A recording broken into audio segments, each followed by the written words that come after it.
Merci d'être avec nous. Merci Elliot. Vous avez, il a allumé la mèche chez vous. Allumez le feu chez vous. Je ne crois pas ou en même temps, dit Bruno Retailleau dans les colonnes de Valeurs Actuelles. Il torpille la Macronie qui enrage depuis hier soir en découvrant ses déclarations et l'accuse de vouloir diviser le fameux socle commun. Ambiance à 1h du Conseil des ministres. Je ne crois pas, je le disais en même temps, le macronisme s'achèvera avec Emmanuel Macron tout simplement parce qu'il n'est ni un gouvernement, ni un mouvement politique, ni une idéologie. Il repose essentiellement sur un homme. Je ne crois pas en même temps, car il alimente l'impuissance. Racontez-nous, Sébastien Ligné, que s'est-il passé? Pourquoi maintenant? Pourquoi sort-il comme ça cette déclaration, Bruno Retailleau? Il faut savoir que c'est pas du tout une phrase qui serait sortie un petit peu trop rapidement de sa bouche, qui n'aurait pas été relue ou pas pensée. Évidemment, c'est pas comme ça que ça fonctionne, surtout à ce niveau-là de responsabilité. C'était une interview d'ailleurs qu'on avait préparée et envisagée avec eux, comme une interview non pas du ministre de l'Intérieur sur les questions sécuritaires, migratoires, mais du chef de la droite par rapport à l'état politique du pays. C'était une interview politique, il devait s'exprimer à la fois sur son rôle en tant que président des Républicains, sa vision du nouveau corpus idéologique qu'il souhaite développer pour 2027, son rapport à l'Union des droites et son rapport au bloc central, dont il fait plus ou moins partie en étant membre du gouvernement. Tout le monde retient ces deux phrases, pardonnez-moi, vous avez pu faire 5 pages d'entretien, la seule chose qu'on retient c'est « Je ne crois pas au en même temps, le macronisme va se terminer avec Emmanuel Macron ». Voilà ce qu'on retient ce matin. Et une autre phrase qui est peut-être encore plus troublante et je trouve d'une violence inouïe pour le macronisme, c'est quand il explique finalement qu'il est pour donc le retour du clivage gauche-droite et que selon lui, le bloc central, donc la création d'Emmanuel Macron en 2017, a été un poison pour la démocratie parce qu'il considère que la tripartition a empêché toute possibilité d'alternance. Donc il critique même, au-delà de l'idéologie d'Emmanuel Macron, l'existence même de cette troisième voie. Lui, c'est un défenseur acharné du clivage gauche-droite, il le répète à longueur d'interview.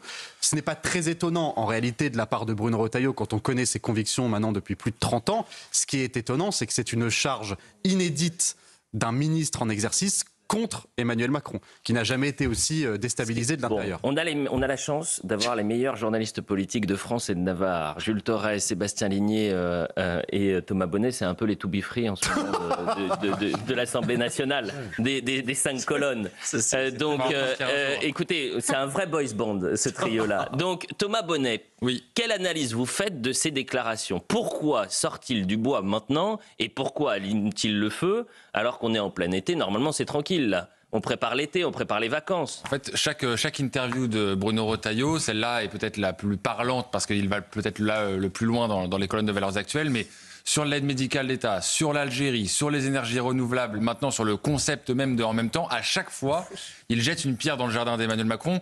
Et on a bien compris, il veut se dissocier du bilan du macronisme parce qu'à sa droite, il est taxé justement de se mêler avec le bloc central. Donc il a tout intérêt à dire qu'il n'a rien à voir avec ces gens-là.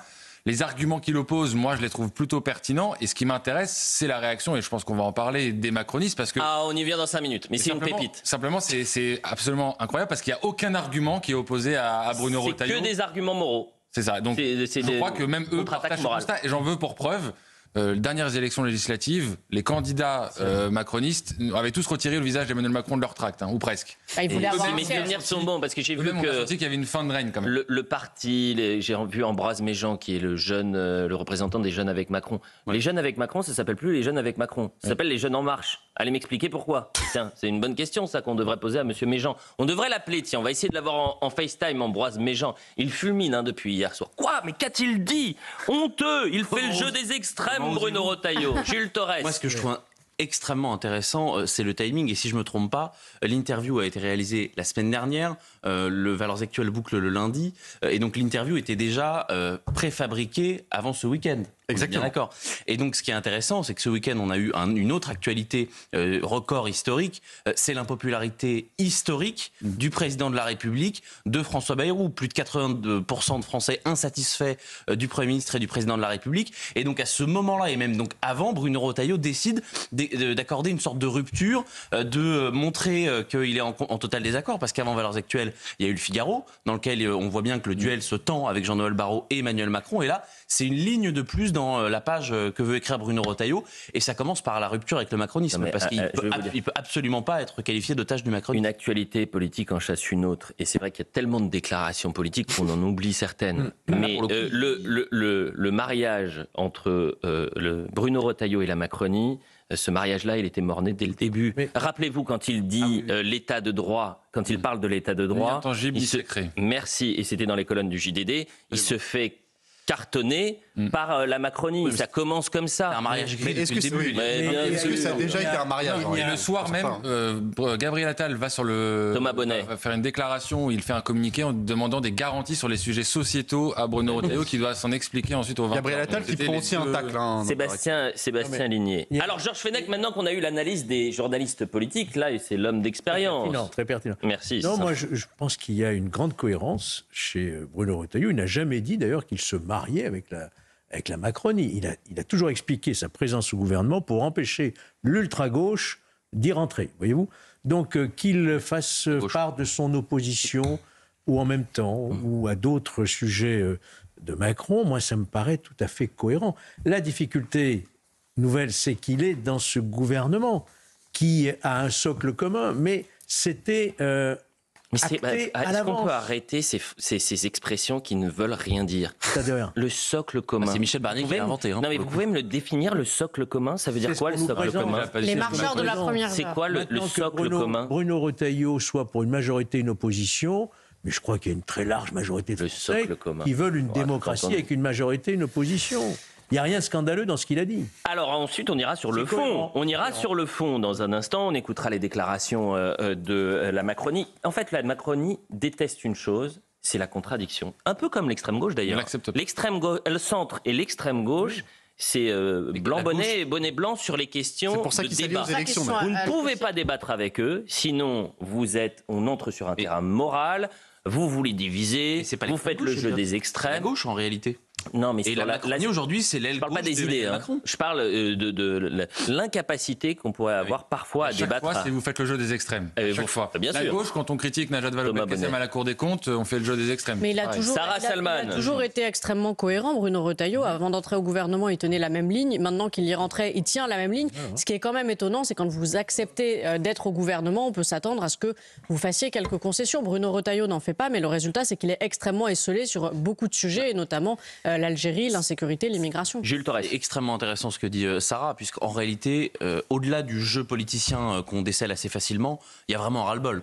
Le ras-le-bol sur la question de l'Algérie, ça pèse à Bruno Retailleau. C'est-à-dire que pendant des mois, on lui a dit, je ne sais pas si c'est une humiliation, mais en tout cas, pendant des mois, on lui a dit attends, ne sois pas dans la ligne de fermeté, laisse la diplomatie faire. Tu ne sais pas faire, de toute manière, tu es ministre depuis que seulement quelques mois, Bruno. Donc on va laisse-nous faire. On est du côté de la diplomatie. Boualem Sansal, on va le libérer. Bon, il a constaté l'échec diplomatique et l'impuissance diplomatique en 6 mois, et je pense qu'il se contenait.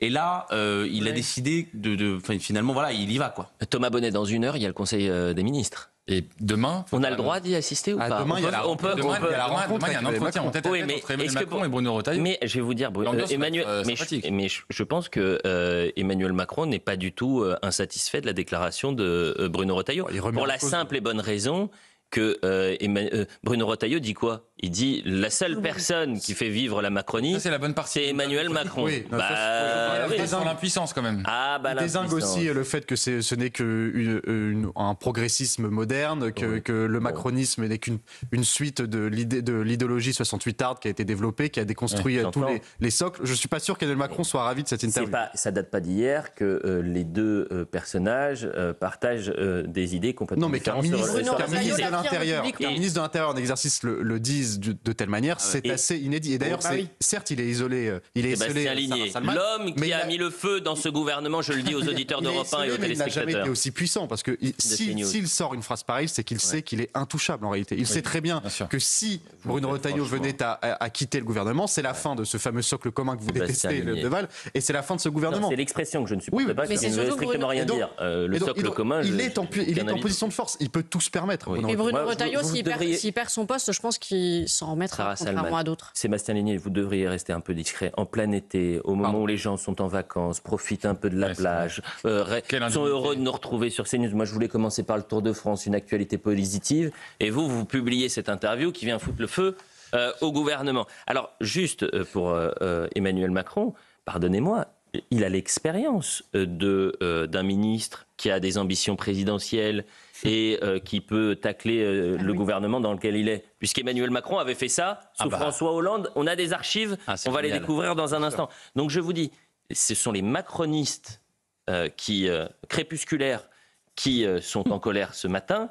Mais je ne suis pas sûr que l'Élysée... mais peut-être que je me trompe. Hein. Sarkozy vis-à-vis de Chirac, c'est toujours été le cas. Il y a toujours eu un moment où on se... Voilà.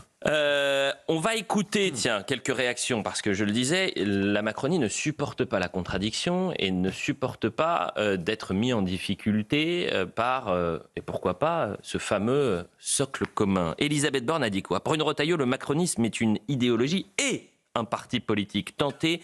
Et on y va sur le terrain moral, les deux pieds devant. De diviser le socle commun, c'est affaiblir les remparts contre les extrêmes. Rempart contre les extrêmes, c'est exceptionnel comme argument, parce que c'est le seul aujourd'hui. Si vous demandez à quelqu'un de définir le macronisme, c'est ce qui va arriver. Alors peut-être l'Europe. Pire, le bilan. L'Europe, oui. Mais le rempart contre les extrêmes, c'est la seule chose qui reste. Et d'ailleurs, c'est un peu aussi ce sur quoi a été élu Emmanuel Macron en 2017 et 2022, moi ou le chaos. Et c'est un peu la marque de fabrique du macronisme, c'est le rempart face aux extrêmes. Ôtez-moi d'un doute. C'est leur vision. Ôtez-moi d'un doute, Thomas Bonnet. Le rempart contre les extrêmes, il y avait une période où finalement il ne fallait pas faire rempart quand ils ont servi de marchepied pour la France insoumise aux élections législatives. Il y avait un rempart. Non, mais il y avait un rempart contre les extrêmes là ou pas ? Vous avez parfaitement raison, Elliot. Et d'ailleurs, dans l'interview, ça passe un peu plus inaperçu parce que ces deux phrases-là sont des déflagrations. Bruno Retailleau est interrogé sur s'il doit choisir entre le RN et la France insoumise. Il dit pas clairement qu'il choisira le RN, mais il dit la France insoumise, c'est le principal danger aujourd'hui de notre pays. Ouais. Là aussi, c'est un petit clin d'œil à ceux qui, il y a un an, sont associés avec eux. Et il dit que LR pourra pas gagner seul. C'est quand même quelques réactions politiques. On rejoindra à 10h Dounia Tengour, notre journaliste politique à CNews, parce qu'elle sera vraiment aux portes du Conseil des ministres. J'ai hâte de voir l'ambiance. Ça va être drôle. Clément Beaune, l'ancien ministre macroniste qui réagit ce matin, je vous propose de l'écouter. Il y a quand même des principes qui devraient être assez simples. Quand on est nommé par le président de la République, on n'attaque pas le président de la République. C'est quand même la base de notre Constitution et de l'esprit démocratique. Il l'a fait avant d'être ministre, il continue de le faire. Oui, mais enfin, la différence, c'est entre être ministre et ne pas être ministre. Quand on est ministre, on respecte le président de la République. On peut être en désaccord, on peut exprimer des sensibilités, mais on respecte l'institution présidentielle. On a quand même, mais si on ne prend pas de recul sur tout ça, un débat public qui part complètement en cacahuète. Enfin, on ne peut pas tous les matins expliquer que les juges sont méchants, que le président de la République dit n'importe quoi. On a quand même le droit, comme citoyen, à vivre dans un pays où, quand on est ministre, on n'attaque pas le président de la République, on n'attaque pas la justice, on n'attaque pas les journalistes. Extraordinaire. En quoi c'est un manque de respect que de dire la Macronie repose sur un homme. Ce n'est pas un mouvement, ce n'est pas un parti. Elle repose sur un homme. Et lorsque cet homme va quitter l'Élysée, il n'y aura plus de macronisme. Oui, et en plus, on en veut pour preuve quand même que l'héritier, normalement, du macronisme, Gabriel Attal, a depuis 1 an et demi décidé de démacroniser le parti. On l'a vu, vous l'avez dit, avec les jeunes avec Macron qui deviennent les jeunes en marche. Il a voulu attaliser le parti et enlever la trace du président de la République. Thomas l'a dit dans les législatives partielles où il y avait des candidats macronistes, Emmanuel Macron n'existe plus. Donc c'est bien la preuve qu'Emmanuel Macron va complètement disparaître avec le macronisme et que le macronisme va disparaître avec Emmanuel Macron. Mais moi, ce qui va être intéressant à suivre aujourd'hui, Elliot, ça va être le Conseil des ministres. Je vous rappelle que la porte-parole du gouvernement a été la première à mettre une pièce dans ce jukebox de la fin du macronisme en disant qu'il était finissant. Elle est des Républicains, la porte-parole du gouvernement. Donc elle est chargée de porter la parole du gouvernement de Madame Borne, par exemple. Oui. Donc ça va être très intéressant. Je parle de Sophie Primas, évidemment. Sophie Primas, justement, on l'écoute, puisqu'elle a réagi ce matin. Mais ce qui est intéressant, c'est que Gabriel Attal, il y a une dizaine de jours, si je ne m'abuse, il a expliqué qu'il n'y avait quasiment aucun point commun avec les Républicains aujourd'hui. Il faut savoir. Donc, non, mais il faut savoir. Mais d'ailleurs, Gabriel Attal n'a pas réagi sur Twitter. Le compte de Renaissance a réagi et il n'est pas... En réalité, Gabriel Attal, ça lui va très bien. Mais bien sûr. Cette sortie. Parce que Gabriel Attal, il veut aussi réactiver une forme de clivage centre-droit, centre-gauche, contrairement à Édouard Philippe. Et puis Clément Beaune qui donne des leçons de respectabilité, encore une fois pendant les élections législatives anticipées. C'était cette ligne macroniste de gauche, l'aile gauche, qui était prête à taper dans la main de députés La France Insoumise. Et désormais, grâce à ces individus-là, nous avons la possibilité d'avoir, par exemple, comment s'appelle-t-elle la députée LFI Alma Dufour. Alma Dufour. Ça, c'était Horizon. Mais... Horizon, oui, c'est les 50 nuances d'extrême centre. On écoute Sophie Primas. Une fois encore, la raison pour laquelle, à la fois Bruno Retailleau, qui est le président de notre parti, et un certain nombre d'autres ministres dont je fais partie, sommes dans ce gouvernement. Nous sommes dans ce gouvernement, qui est un gouvernement d'assemblage, pour trouver en fait une voie pour diriger la France dans l'année et demie qui vient, qui est une période extrêmement délicate d'un point de vue budgétaire et politique, et pour éviter que notre pays soit gouverné par les extrêmes. Et donc, chacun garde sa personnalité, ses convictions. Et je pense qu'en disant cela, Bruno Retailleau veut réaffirmer que nous ne changeons pas nos convictions, mais nous essayons, dans cette période, de trouver la voie. De trouver la voie. Est-ce que, tiens, ça c'est une autre question, au-delà de la forme et du fond, est-ce que les Français épousent la déclaration de Bruno Retailleau, Georges Fenech? Est-ce que vous pensez qu'il y a une sorte de bon sens populaire lorsqu'il dit ça? Les Français, ils espèrent non pas un gouvernement d'assemblage, comme je viens de l'entendre, elle a raison d'ailleurs, mais un gouvernement majorité, avec une majorité qui gouverne. Donc je pense que les Français aujourd'hui, ils voient 2027 et ils voient revenir un véritable clivage démocratique. Le clivage, ça n'est pas mauvais en soi, au contraire. Bien sûr. Ça permet un débat, ça permet une confrontation. Moi, j'ai toujours vécu une majorité, une opposition. L'opposition a vocation à devenir majorité. C'est ça, la vivacité d'un débat démocratique. C'est pas d'étouffer tout ce qui n'est pas le socle. Vous voyez ? Oui, puis les Français en ont assez des formules creuses et de l'inertie de ce gouvernement. Donc je pense que beaucoup partagent la position de Bruno Retailleau. Ils en ont marre, en fait. Mais oui, vous parliez d'un sondage tout à l'heure, c'est exactement ça. L'autre question quand même qu'on peut se poser, c'est est-ce que Bruno Retailleau peut désormais rester dans ce gouvernement? Et si oui, combien de temps? Sébastien Ligné. Oui, en tout cas, non, mais ce qui est vraiment intéressant, je trouve, c'est que dans la réaction des macronistes qu'on écoute depuis tout à l'heure, c'est de voir à quel point il y a une grande hypocrisie là-dedans. C'est qu'ils ils sont persuadés qu'ils ont encore le pouvoir. Pour moi, ils se trompent depuis les élections législatives. Ils n'ont toujours pas retenu la leçon des législatives. Ils n'ont toujours pas compris qu'ils avaient perdu. De 2022. Même. De 2022, oui. De 2022, mais encore plus de post-dissolution. Ils n'ont toujours pas compris qu'ils ont perdu ces législatives-là, qu'ils sont au pouvoir uniquement par un assemblage, et que donc quelqu'un qui rentre dans ce socle commun n'est pas là pour leur faire plaisir, mais dans le cas de Bruno Retailleau, il le dit dans l'interview, il est là uniquement pour éviter à la France un gouvernement dirigé par la gauche. C'est tout. Ces gens-là ne gouvernent plus. Ces gens-là ne sont plus au pouvoir. Et donc Bruno Retailleau, il peut démissionner ou non, mais ça ne changera rien à la fin des choses. Que seulement l'aspect politique des choses. Vous avez entièrement raison, Sébastien Ligné, de dire que peut-être que la Macronie pense qu'elle a encore le pouvoir. Mais elle pense surtout avoir raison. C'est la continuité philosophique du cercle de la raison. Si vous n'êtes pas d'accord avec eux, vous sortez de ce fameux socle commun, vous sortez de ce fameux arc républicain, et vous avez tort. Vous êtes quelqu'un de dangereux. Vous êtes quelqu'un d'extrême. Vous êtes quelqu'un de réactionnaire. C'est ça la Macronie. Et en fait, Bruno Retailleau, il faut qu'il fasse attention parce qu'il est comptable du bilan de la Macronie. Je veux bien qu'il fasse toutes les déclarations. Ça fait 9 mois qu'il y est. Il est pas comptable des 9 ans. On ne peut pas dire ça. Ah, Georges, attendez, pourquoi Il n'est pas comptable de la Macronie. Il est d'une comptable partie de son bilan. Il est comptable de son bilan. Georges Fenech, quand vous êtes depuis 9 mois dans un... Il est dans son couloir. Quand vous êtes depuis 9 mois dans un gouvernement macroniste. Non mais je veux bien vous l'appeler comme vous voulez. Quand vous êtes depuis 9 mois dans un gouvernement macroniste, l'opposition demain pour les élections présidentielles, à juste titre ou non d'ailleurs, et peut-être que vous avez raison, dira Monsieur Retailleau, vous avez peut-être les meilleures idées du monde, vous avez passé tant de temps avec ceux qui ont saccagé la France. Est-ce que vous croyez que sur le bilan des relations entre la France et l'Algérie, M. Retailleau est comptable du bilan de M. Macron? Le bilan économique, c'est pas lui non plus. Vous croyez? Non, et d'ailleurs, cet argument, cet argument, à mon avis, ne fonctionne pas chez les Français, et on l'a vu par 2 fois. Quand il y a eu la présidence des Républicains, c'était l'argument principal de Laurent Wauquiez. Je ne vous fais pas le rappel du score, c'était 75-25. Le Rassemblement national utilise aussi cet argument-là. On voit bien que ça ne prend pas contre Bruno Retailleau. Le seul argument en réalité qui prend contre Bruno Retailleau, c'est celui de l'impuissance qu'il pourrait avoir au ministère de l'Intérieur. Parce que les Français ne lui attribuent que cette responsabilité-là. C'est qu'est-ce que vous avez fait en 10 mois au ministère de l'Intérieur? Là, Bruno Retailleau répond, on est dans une majorité d'assemblage, on a 3 couloirs de nage à l'Assemblée, on peut pas faire voter des grands textes. Mais par contre, Absolument, mais par contre sur les expulsions, on a des choses. Sur la réduction des visas aux hiérarques algériens, on fait des choses. Il arrive à vous lister une dizaine, une quinzaine de choses où il a réussi à faire. Et pour répondre à votre question, est-ce qu'il peut rester au gouvernement? Oui, je pense qu'il peut rester au gouvernement encore longtemps, parce que si l'avantage de Bruno Retailleau aujourd'hui, qu'il n'avait pas au départ, c'est que maintenant il est président des Républicains. Donc si on l'écarte du gouvernement, vous avez 46 députés en moins.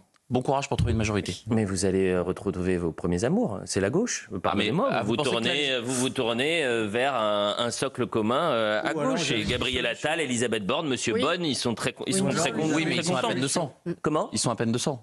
Je vous ai dit, dans une demi-heure maintenant, c'est le début du Conseil des ministres à l'Élysée. Compte à rebours. Dounia Tengour est en direct avec nous du service politique, pardonnez-moi, pas police. Quoique, c'est la police de la pensée en termes macronistes ce matin. Dounia Tengour, alors vous êtes un peu loin des portes de l'Élysée, mais racontez-nous, qu'est-ce qu'il se passe et quels sont les enjeux? J'imagine que ça va jaser ce matin. Exactement. Bonjour Elliot, bonjour à tous. Alors c'est un conseil des ministres, vous le savez, sous haute tension qui s'annonce ici à l'Elysée à 10h. Je suis à quelques pas. Bien sûr, ça n'a pas encore, la cour d'honneur n'a pas encore ouverte. Alors le conseil va commencer, vous le savez, à huis clos. Nous autres journalistes, alors nous n'avons pas accès bien évidemment à ce conseil, mais à l'après, c'est-à-dire le compte rendu qui nous est dressé par la porte-parole du gouvernement, Sophie Primas, qui est issue également des rangs républicains. Alors vous le savez, vous en avez débattu, Bruno Retailleau a fait une sortie choc chez nos confrères de Valeurs Actuelles. Il ne croit pas au en même temps. Alors c'est un tacle sévère à l'encontre du macronisme qui n'a pas tardé à faire réagir dès hier soir. Ses confrères, ses consoeurs ministres, à commencer par la ministre de l'Éducation, Elisabeth Borne, qui finalement parle d'une tentative de division du socle commun. Alors même son de cloche pour la ministre de la Transition écologique, Agnès Pannier-Runacher, qui écrit « Diviser n'est pas un projet ». Voilà pour l'ambiance. Alors le parti Renaissance va encore plus loin, Elliot, puisqu'il s'agit tout simplement pour le parti de propos inacceptables. Voilà pour l'ambiance à quelques minutes de ce Conseil des ministres. Autant vous le dire, la question du maintien de Bruno Retailleau place Beauvau va se poser. Peut-il rester dans un gouvernement avec lequel il ne partage pas grand-chose, pas d'idées communes? Toute la question est là. Alors réponse dans quelques heures ou quelques semaines, Elliot. Merci beaucoup, Dounia Tengour. Merci à Olivier Gangloff qui vous accompagne. Je regarde l'heure, il est 9h25, mais normalement, on a Anissa Haddadi, je le dis en régie sur Europe 1. Le club de l'été. Where is the club de l'été? Et le carillon. Et le carillon. Bah, qu'est-ce qui se passe? Non, s'il vous plaît. Tout se perd là, sur notre carillon. Qu'est-ce qui se passe? Ah, bah voilà. Et la lumière fut. Inès Haddadi est-elle là?